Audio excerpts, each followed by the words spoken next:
Hey, everybody, welcome to Moment of Clarity. Thanks for joining me. I thought we'd go through a bit of Joe Biden's inauguration speech and tear it apart because you can't give these motherfuckers a second, all right? They don't get a second to relax. If they're going to spout bullshit, then we need to be on top of it. We got to get started early, all right? I get why people are happy to be done with Donald Trump. I understand that. Donald Trump was a fucking horrific megalomaniacal maniac in all senses. And so I understand the anger, the frustration. I get that you want to move to a new time, but that doesn't change the fact that we've exchanged one war-mongering sexual predator owned by corporate America for another. And if Joe Biden wants to behave differently, if he wants to behave in a way that shows he is not that, then fucking bring it. Let's see it. But anyway, I'm going to play clips of Joe Biden's speech. Most of it was kind of, the airy fairy garbage that you can't even really tear apart because it doesn't really. There's no there. Kind of like Joe Biden's brain cavity. But a lot of it's very, very vague stuff. But there are some moments that were especially perfect for picking apart and explaining what it is that's so horrific about what Joe Biden stands for and what he will likely do. I recently did. I just turned it into a column. If you want to read it, it's at consortiumnews.com.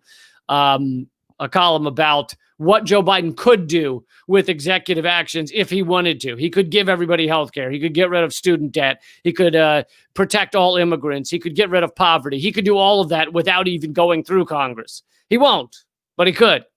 And you should know that. You should know that's in his power. So if you want to read more about that, go over to Consortium News. But please take a moment to share this video. Let people know to join us here.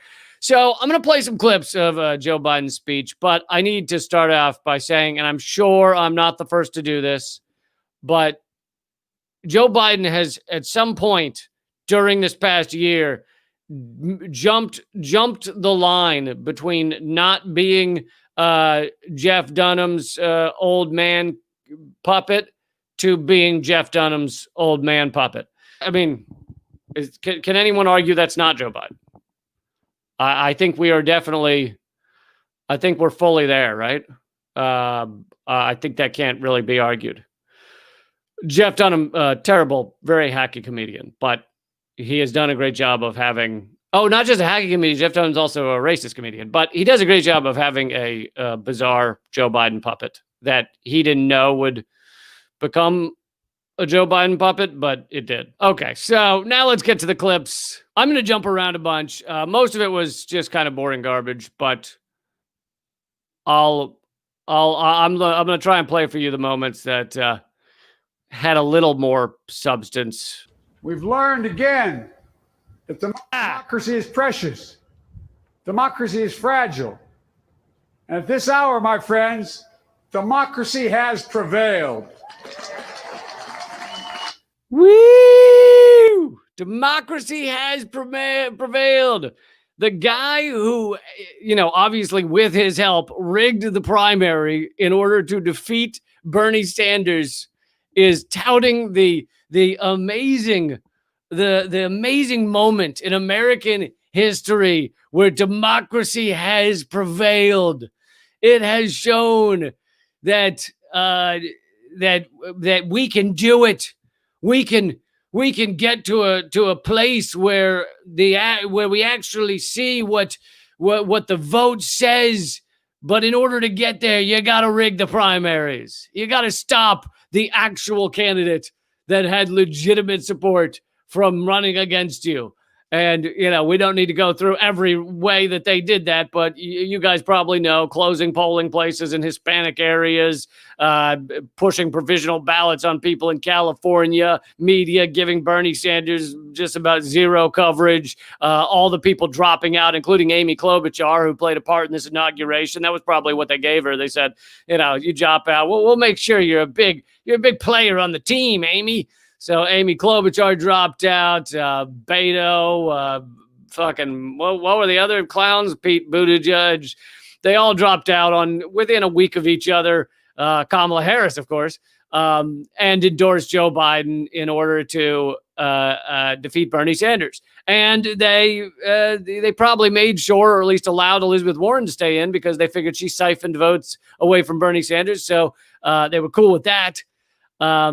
And anyway, those are just some of the ways that they rigged this latest primary, to defeat Bernie Sanders, to allow Joe Biden, who this was his third attempt at running for president. He'd won 0 primaries until all those people dropped out. And basically, he was shown as the only option remaining that was not Bernie Sanders. Then, of course, dumping all kinds of money and everything else into it. The entire Democratic machine, rigging this thing. That's what it took in order to push this guy into the presidency, to defeat Bernie Sanders. That's what it took. And he is touting how amazing democracy is, how excellent it is, how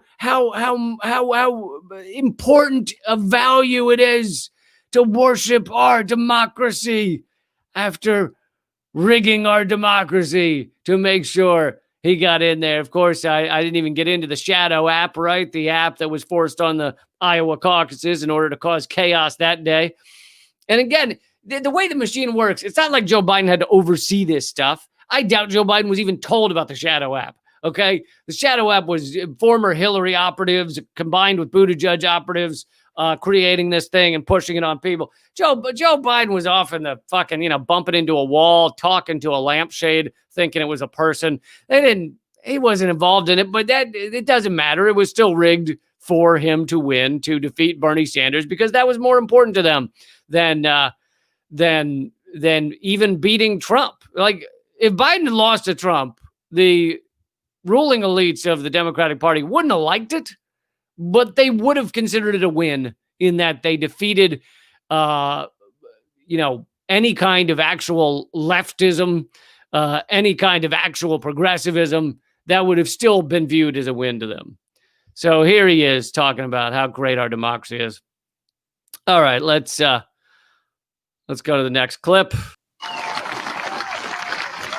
So now, on this hallowed ground where just a few days ago violence sought to shake the Capitol's very foundation, we come together as one nation, under God, indivisible, to carry out the peaceful transfer of power as we have for more than 2 centuries.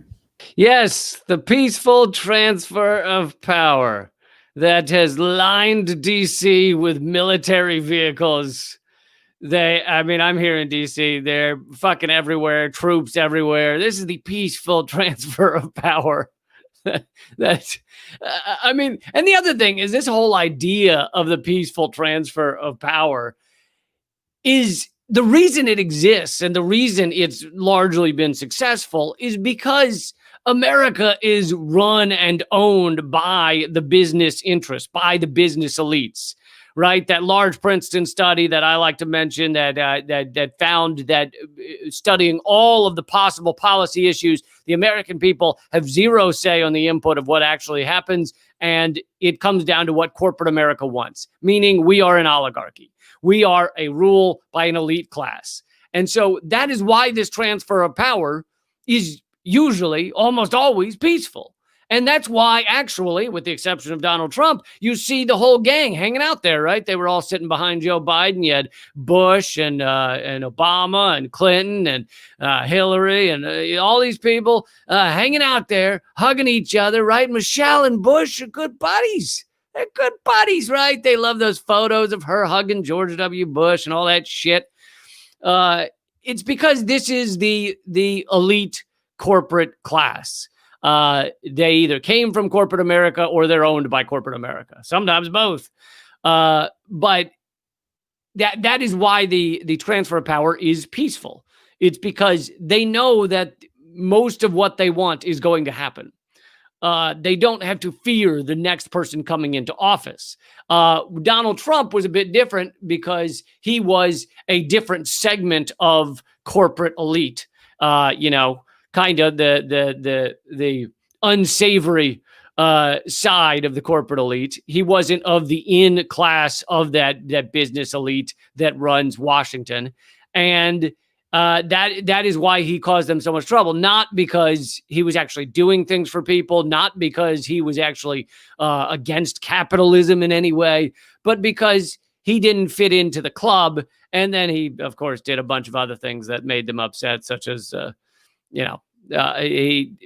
many things, gutting agencies and stuff like that. But the agencies that he was gutting are largely run by corporate America as well. So there was the difference between, the EPA not running at all and the EPA running for corporate America. And it was a slight difference, but so that's not really what they were upset about. What they were upset about is, trashing alliances and things like that. They were afraid that he would, he wasn't a good CEO for America Inc. He made us look bad. And so that's really what upset them. But all right, let's move on here. This is a great nation. We are good people. And over the centuries, through storm and strife, in peace and in war, we've come so far. I just wanted to play that one because I love the we're good people part. We're good people. It's one of those things, if you just say it in the mirror enough, it'll come true. It's like, no, Joe Biden, the American people may be good, largely, especially if you talk to people individually and not in groups where they're acting like idiot sheep. But the American elite that he's a part of are not good. Their job, their mission in life is to amass as much wealth as possible, extract as much goods and lives, our energy, our time, extract our money, our resources. Our lives are actually just resources like oil to be churned up and power the engine of America. And they are the overseers to make sure that it goes smoothly and to enrich themselves. So your average American might be a good person, but these elite that he's a part of, not good people. But they say it to themselves in the mirror. They go, I'm good people. Every morning they go, I'm good. I'm doing good. I'm doing public service. That's what they say to themselves. As they force through tax cuts for billionaires, I'm doing public service. As they send missiles over to blow up schools in Afghanistan, I'm doing a public service. I'm a servant of the public. That's what they tell themselves as they do those things. All right, let's keep going here. Millions of jobs have been lost. Hundreds of thousands of businesses closed. A cry for racial justice, some 400 years in the making, moves us. Yes, a cry for racial justice that is against the shit he did. It was a cry for racial justice against fucking Joe Biden.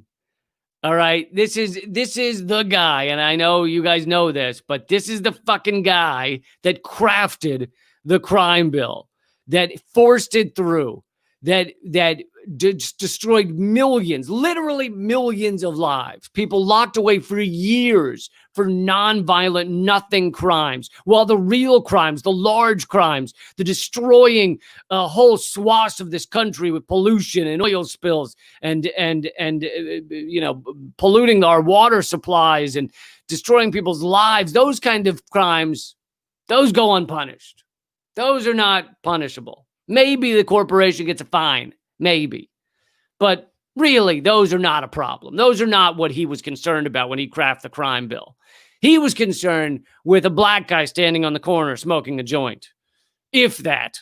Half the time these people are arrested, they didn't do anything wrong. They were standing there and a cop walked up and started harassing them. And then they said, fuck you. And then the cop, tackles them and puts them in for a resisting arrest or some shit. Some of these, the large percentage of these extensive prison sentences are thanks to Joe Biden. So when he talks about a cry for racial justice, that a good portion of that is due to fucking him. And here he is telling you that how great it is he's been elected, because now we're gonna really answer to that cry for racial justice. The dream of justice for all will be deferred no longer. cry for survival comes from the planet itself, a cry that can't be any more desperate or any more clear. And now, a rise of political extremism. I love how he slips in there a cry from the planet itself. And that is, he has one other mention. It's a 20-minute speech or something. He has one other mention of climate change. But this is thrown in there like it's like something he has to say. Democrats have now realized they have to say something about the planet. But even in this speech, not only do they do fuck all when it comes to bills, when it comes to Congress, when it comes to what they're actually doing, when it comes to what Obama did, they do fuck all for the planet. They are in bed with oil companies. They are basically oil company employees. They are in bed with other companies that destroy our environment. The number one cause of global warming emissions, factory farming, they're in bed with them. Of course, Joe Biden would never, I don't think he'd even say the words factory farming. He could never criticize them. And so they do nothing about the environment, but they've learned they need to throw in a little fact, a little sentence, right? Half a sentence in a 20-minute speech. The environment is crying for help. And they slip that in there so that they can say they had it, so that no one can say, hey, you didn't say anything about the environment. Oh, I did. Did you see that sentence? Cry for help from the environment. It means nothing. It means fucking nothing. I don't even think in like his stuff he says he's gonna do, there's not even hardly anything for the environment. He said so he's gonna rejoin the Paris Climate Accords that we know are meaningless. Like look at the other countries that are still in it. How much have their emissions changed? How much have they saved the planet? Roughly zero. The Paris Climate Accords is garbage. It means nothing. It's just something that they wave it around to say, look, we're doing something about the environment. It's just, that's all it is. My favorite analogy is it's the Christmas wreath on the pedophile's home. Okay, it's just there to make you think everything's cool. You think he's a good guy. So he's going to rejoin the Paris Climate Accord, and he said in his debates that he's going to put in 500,000 charging stations for electric cars. Okay, that's not going to solve the fucking the level of change that we need to be involved in to save our environment, to save our planet, to stop the insect genocide that's going on right now. And I know it's funny to care about something like an insect genocide, but guess what? They die, we die. Yeah, that's how that works. So the amount that has to be done to stop this is immense, and he's talking about putting in a few more charging stations. It's utter horseshit. Not to mention, or I used to have a stand-up joke about this, but have you ever noticed not to mention means to mention? It always bugs me a little, but you can't just say to mention. That's not, we don't have that expression. So not to mention this thing I'm going to say. So I need to switch it to, I'm going to mention, but see, that seems aggressive, like right now, we were talking about the environment. Right now, if I go, I'm going to mention how terrible the military is for the environment. People are just like, okay, then just do it. You don't have to make a fucking thing about it. Just Jesus, good God, man. Put a little decaf in the machine. It doesn't need to be all highly caffeinated. Okay, so he's saying the environment is putting out a cry for survival, a cry for help, right? The number one organization, I said the number one cause of climate emissions is factory farming. The number one, or animal, and not factory farming, but animal agriculture as a whole, including factory farming. The number one organization, like single entity for causing climate change, causing emissions, is the U.S. military. Not only do simply by their movements around the globe, is it just immense, carbon footprint, but on top of that, when you blow up societies, that's terrible for the environment. When you collapse societies, destroy societies, blow up buildings that have to be rebuilt, all of that is fucking horrifying. It is inefficient and it is terrible. And Joe Biden is going to mention how we need to care about the environment, but of course he's not going to mention how You know how you do that? You fucking don't have 800, 900 military bases around the world. You fucking don't give $1 trillion to military every year. You don't send your military to whatever it is, 2/3 of the nations around the world. But he would never say that. He would never combine those two. They have to promote the military at every turn. All right, let's get to another one. I'm going a little slow here. There's too much to be said about all this garbage. The battle is perennial, and victory is never assured. Through Civil War, the Great Depression, World War, 9/11, through struggles, sacrifice, and setbacks, our better angels have always prevailed. That sounds wonderful, right? That sounds like a sweet little thing to say. It's complete horseshit. Our better angels didn't prevail.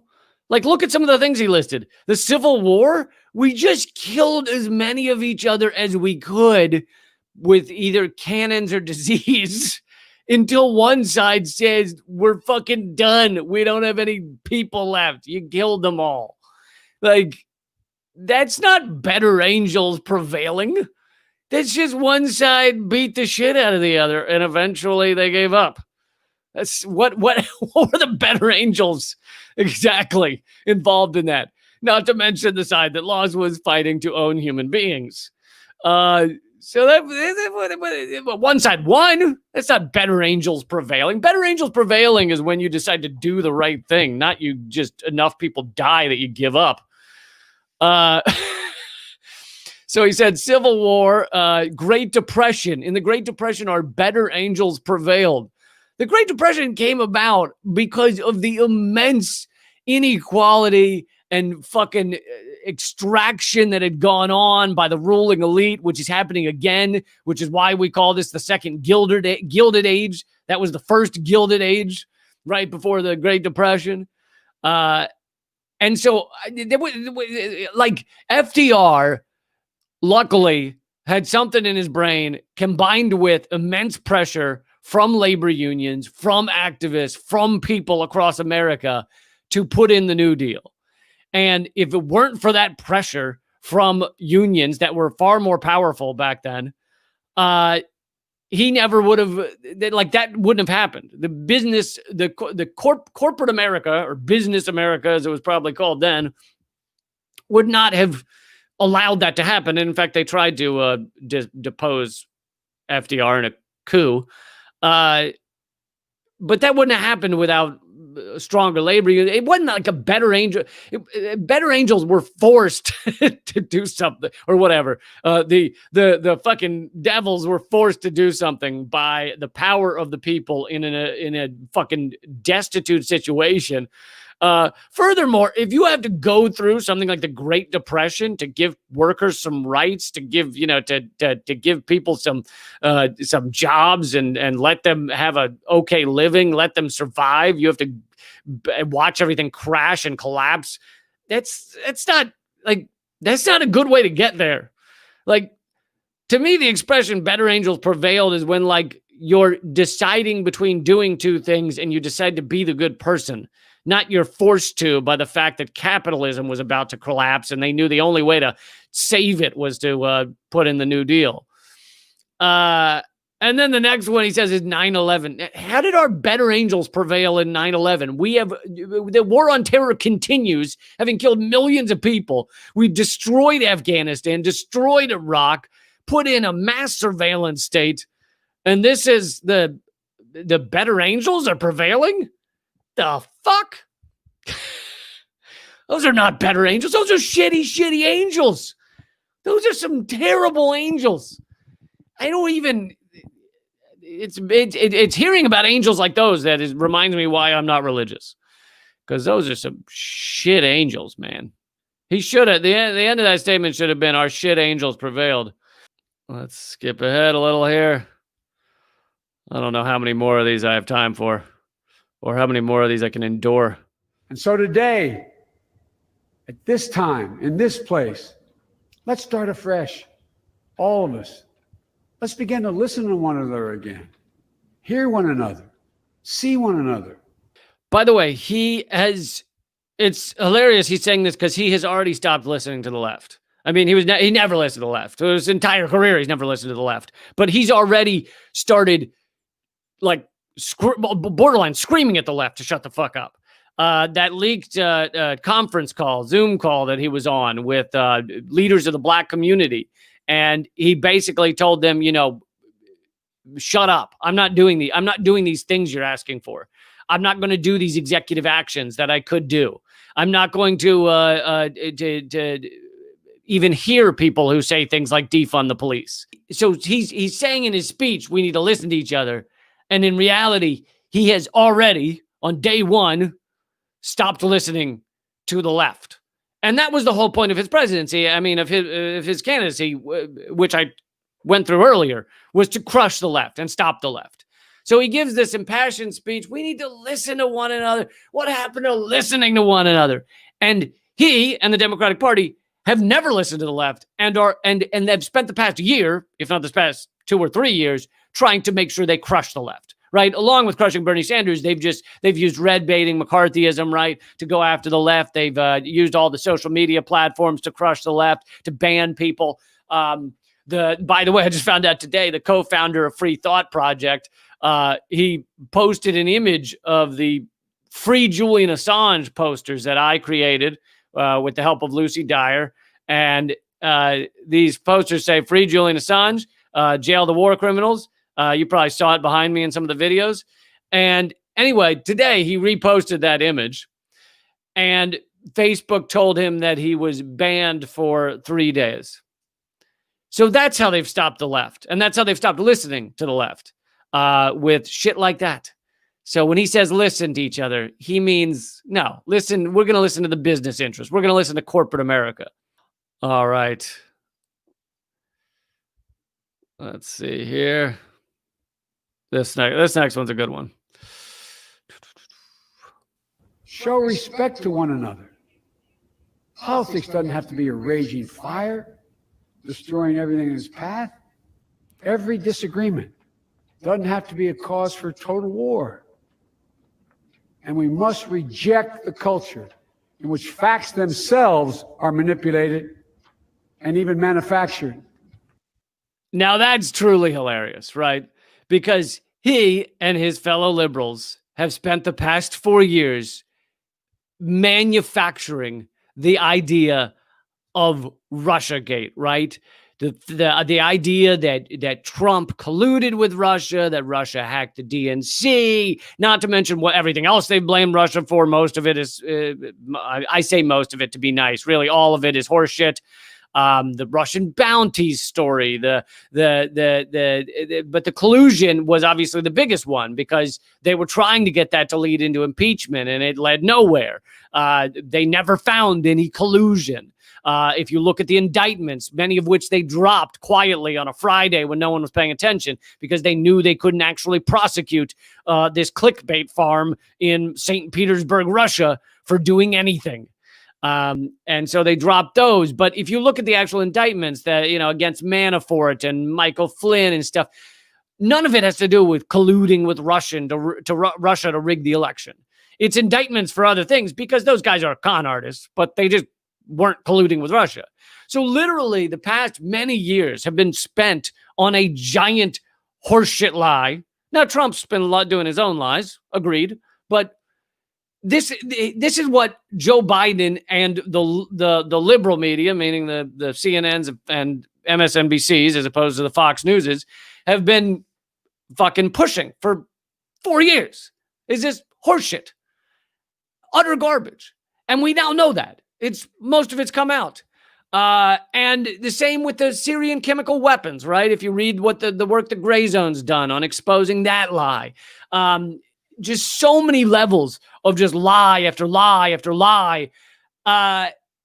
And of course, that doesn't even get into the stuff that's simply lying by omission, such as never talking about capitalism, never talking about the victims of capitalism, never talking about the millions that capitalism has killed around the world. The fact that we could easily give everybody clean water in the world. The number one cause of death is dirty water around this world. And yet we use capitalism to justify allowing millions to die every year.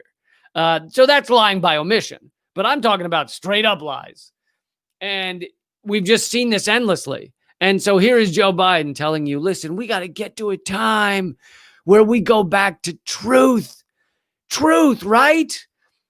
Not to mention, this is a guy who has been caught in numerous lies.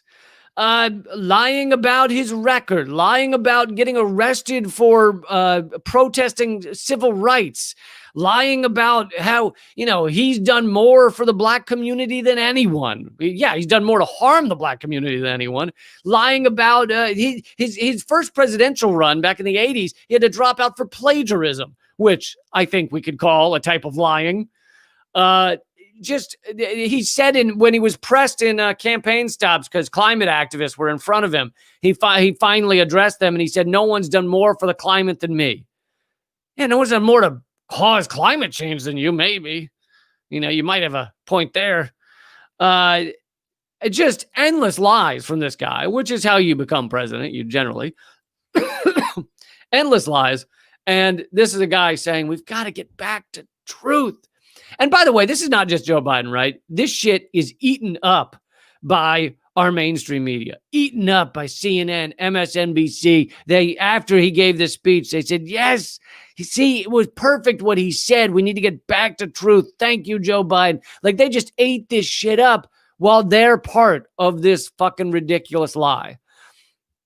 And I know earlier I said I was talking about the liberal media, but a lot of that includes Fox News and the right-wing media. They tell all those, most of those foreign policy lies as well, right? Iran is the largest state sponsor of terror. It's like, no, they're fucking not. We are. We sponsor more Al-Qaeda affiliates than they do. And we, of course, create terror by dropping a bomb every 12 minutes. So we're the largest state sponsor of terror. All right, I'm going to jump to, I know I'm getting a little long here, so I'm going to jump to the end because I just found this funny. He runs out of, this is classic, this is a classic a trick you do when you don't have anything to say and you need to fill time in a speech. He used to be known for giving just epic speeches on the floor of the Senate. He'd be slotted for 15 minutes and he'd go on for 2 hours or shit like that. Just could not get enough of himself talking. Nowadays, he doesn't do that because he's not mentally with it enough to speak off the cuff that long. So he needs stuff. He's better when words are written for him. He needs reminders of, where he is, who he is, those kind of things. So now he speaks much shorter than he used to because he can't speak really off the cuff without sounding a bit deranged. I mean, I don't know if you saw some of these interviews he did with on smaller shows that he did when he was running, like podcasts and things like that. But you get him talking for a couple of minutes, and it's fucking madness. I mean, he really does sound like your crazy grandpa from like the 1930s. Literally, one of the podcasts, he goes, Donald Trump. Well, Donald Trump's like. He's like, when you go to the carnival and there's that guy with the peas and he's got the peas under the cups and you go and you fall for it because you don't know which cup the peas under. But next time the cup, the pea in the cup, because it's a trick. It's a trick with the cup and the peas. And you're like, what the fuck is this guy talking about? Did he just say the carnival? I don't know. Has there been a legit carnival in town? I don't know if anybody's called it a carnival in a while, but yeah, he's going back to a time. I mean, in his head, he's living in like the 1930s. And anyway, point is, you can't let him speak, so they have words written for him. So he's trying to fill up this time, this 20 minutes for this inauguration speech, and he does what I used to do when you had to give a speech in middle school and you were like, fuck, I gotta talk for 10 minutes. And you get to 7 minutes and then you just start reading a song you liked because you knew you just needed to fill the time and you didn't have anything else to say. So he did that. He just started reading a song, like the lyrics to a song he likes. Let's see. Here it is. We'll write the next great chapter in the history of the United States of America, the American story. A story that might sound something like a song that means a lot to me. It's called American Anthem. There's one verse that stands out, at least for me, and it goes like this. The work and prayers of century have brought us to this day. What shall be our legacy? What will our children say? Let me know in my heart when my days are through. America, America, I gave my best to you.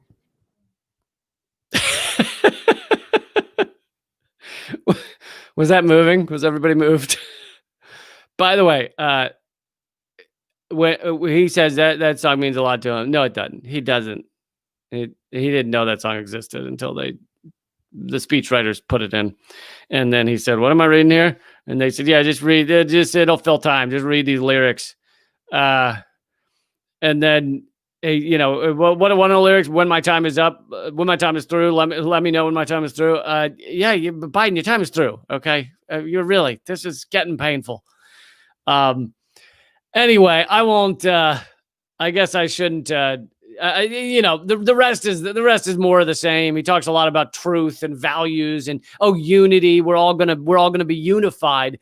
And that's a standard tactic for the ruling elite who want to continue the smooth kind of churning of capitalism, of consumerism, to that they can continue to exploit us, abuse us, suck out all of our resources, time, money, lives. They say, come together and let us do that. So when he says unity, that's really what they mean, is everybody just get together and let's go back to when we were seamlessly exploiting you. When you weren't so upset about things, right? Like, you could have police brutality and there wouldn't be marches afterwards. We need more unity. So really, that's what they mean when they say unity. They don't mean let's actually get together and solve the problems of this country. They mean let's get together and continue the exploitation that they are benefiting from. Now, the truth is, the rest of us, the non-ruling elite, do need to get together and fight and create a better future, create a sustainable future. It's not going to be done by guys like Joe Biden and women like Kamala Harris. They're not going to do it. So we need to come together. We do need to unify and fight to create a better world, a sustainable world, an equitable world, and not rely on these clowns, these multi-millionaire corporate-owned, fucking ass clowns Biden's whole career, he's been funded by credit card companies, which are just a form of exploitation. He's been funded by big banks. He lives in it is from the largest tax haven state in the union, where corporations go to make sure they don't pay taxes into the American system that made them rich. And that's who he is, not to mention the other stuff, longtime racist, sexual predator. So I get if you're happy that Trump is gone, but just don't waste a minute in not, avoiding criticizing Biden because he just got into office. We need to acknowledge what this is immediately and go after it immediately and call out the truth immediately. The real truth, not the truth Biden wants you to listen to, not the truth MSNBC wants you to listen to, the actual reality of it. All right. There's so much more I could say, but this is getting a bit long.